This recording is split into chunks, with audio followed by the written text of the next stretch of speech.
Hi, this is Marty with Skincare Science, and welcome back for another video. In this video, what I'm going to discuss is I received client pictures, and it's an acne patient, and I'll go ahead and show this to you right now so we're all on the same page and you know what I'm discussing and what I'm looking at. So take a look.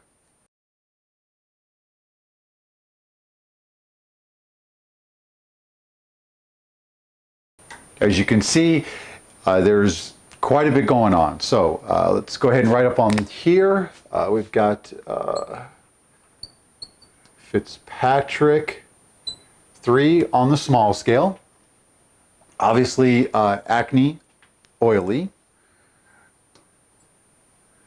Acne, oily, and let's go ahead and put scarred. Okay, what I was asked is what would you do, how would you treat the skin? Well, when I first looked at the skin, I basically, well, first, when I see that, I get emotional because it's just very difficult. That did not need to happen, or it did not need to happen that bad. So basically what happened is the esthetician asked me, like I said, what I would do, and I'm stuttering and going through what I normally go through because I don't like what I'm about to say, but here's the truth. The treatment options as it relates to chemical peels and or needling and or microdermabrasion, I'm sorry to say, it's a waste of time. I'm sorry to say. And here's why. Okay. Oh, and also too, what I'd like to say is it's also because of the state that you're in.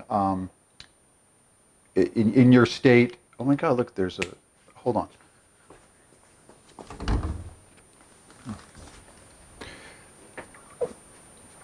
This is the state that you're in doesn't allow you to go deep enough. So what I'm going to do is I'm going to go ahead and draw my 3 famous lines, but this time I'm going to draw something a little bit different so that you can see actually what's going on, because what we're going to do is we're going to isolate one of the acne scars so we can talk about that and see what goes on. Okay, so we've got the indentation of the ice pick scar. This is basically what's happening. And then we've got the SC, we've got the epidermis, and basically there is no support. This is not really what it looks like, obviously, but it helps to illustrate what the problem you're seeing and as it relates to chemical peels and needling and or microdermabrasion. Okay. So let's say, example, you put glycolic acid on. Glycolic acid is superficial, and your pH is not going to allow an extremely deep peel because of the pH and the percentages that you can use in combination within the state you're in. So therefore, any sort of AHA is going to remain here. AHA, and let's even go to BHA. Where are you attempting to go with the chemical peel and or needling and or microdermabrasion? Well, let me back up a second.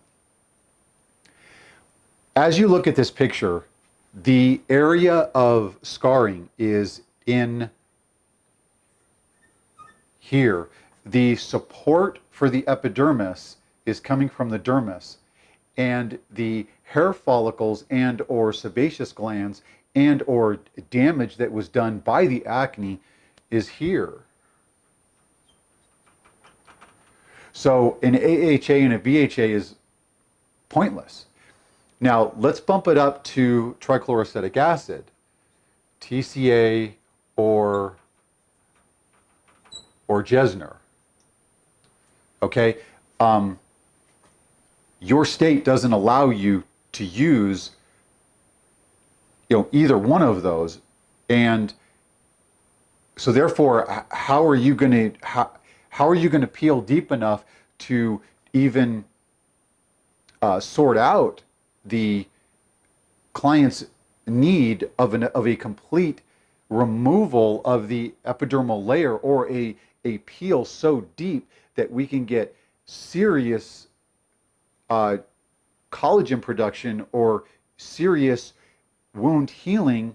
It's almost, I don't even know if I'm saying this correctly. I know there's grandstanding words that I could use. Something of the skin, remodeling of the skin. Does that make sense?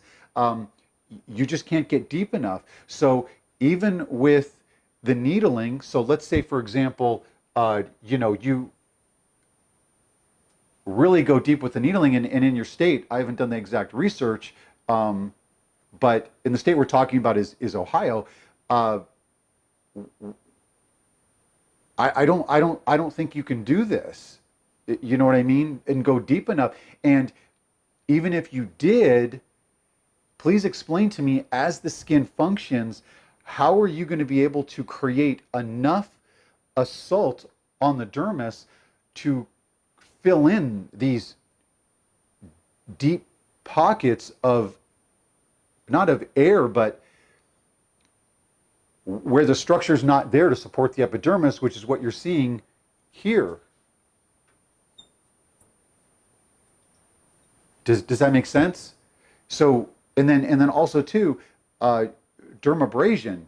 So let's say, for example, your dermabrasion is here. How is that going to structurally support this? You see what I'm saying? Whether you're using an AHA, BHA, needling, and or a microdermabrasion, you're still dealing with the top layers of the epidermis and the stratum corneum. And to date, I don't see how you can create enough assault on the dermis to get the skin to rebuild these scarred areas within the skin.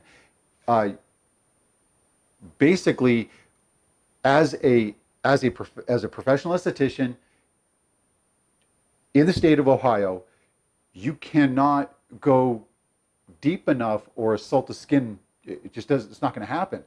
Even in states like California or other states where trichloroacetic acid and Gesner, and where you can really do some serious topical skin procedures to get at these scarred areas of acneic, oily skin, you're still going to have a difficult time with this particular client. What makes this client even more problematic is that you see how close all the scarring is? That means that even if you were to use trichloroacetic acid, and it's funny, I had this conversation with a mother just last night as it relates to being able to isolate the scar, right? And I did a video on this, and doing trichloroacetic acid at very, very high percentages, at 50% or more, directly, like with a water dropper, directly on this to assault that area and not anywhere here. So you just put the drop of trichloroacetic acid right on the scar. Now, in the other video, what I did is I basically said, utilize eyebrow microblading, 5, 7, or 9 cluster. Remember I talked about this? Cluster needles, and then basically needling right into here and going very deep into the dermis and hoping you can assault the dermal area right where the scar is to get this area here to produce. But when you needle the whole skin, you see, needling comes from laser. So you have here and here. So think of that as a laser beam, and you don't have a laser beam like this. This is the advancement of laser and what dermal needling tries to do for the professional esthetician, which is, excuse me, you laser here, here, here, and here, and you let the natural healing process of the skin handle the areas that were assaulted. It works better, less downtime on the client, but when you look at this area here, this is, and I don't know if I drew it correctly, well, I drew it correctly, but I don't know if I'm making sense in connecting it, but the assault on the skin, well, don't look at that one. The assault on the skin like that, one big square, okay, is going to be more painful, more unpleasant, and probably create more post-procedure complications. But if you handled it like this, so I'm going to draw on this square what it looks like. And again, I'm going to come back to the here, here, and there. You see the difference? So I forget what it's called. I should have looked before I did the video, but I forget what this laser is called. But it's the new advancements in the laser, and it's a much better way to go. Well, needling is part. Do you see the bug? Oh, unbelievable! So unbelievable. Okay, it's one of those mosquito things, you know, with the big wings and the whole thing. Really, all right. It likes the lights. Okay. Yeah, it's right there now. Sorry about that. I had to get the bug. Okay. So I got the bug. All right, it was driving me nuts. Okay. So, as I was saying, needling takes after laser. It's a mechanical form of laser. This individual needs, believe it or not, and laser's the only thing that's going to help, needs a phenol peel. And the reason why this individual needs that type of peel is because, and a medical doctor is the only one that can perform this, and an experienced medical doctor. And I mean someone who specializes in this. I don't even know if I would go to a registered nurse, but seriously, the entire epidermal layer going into the dermis, almost like a burn victim, because this person's skin has been very, very scarred by acne in a very unique way. And you don't see this very often, but it's devastating. And I'm going to make a point here, and I know that most estheticians watching this video or listening are not going to like what I'm about to say, but it's the truth. You are wasting your time. You are giving this client false hopes, and you need to tell the client to go to a doctor, to have laser done or an extremely deep chemical peel, and you need to help the client find that doctor to perform that or a series of procedures. I'm sorry to tell you that, but you would be better off doing fluffy facials, massaging the shoulders, and sending the client on their way and letting them know that you can't help. You can't. And I'm sorry to tell you that. I really am. It brings me no pleasure in telling and saying that. But let's take a look at the pictures again, and I hope that you'll see what you thought you saw in the beginning versus this discussion and what you see or feel now. So let's take a look at the pictures, and I'll end with the pictures. Yeah. This is Marty with Skincare Science, and we'll see you in the next video.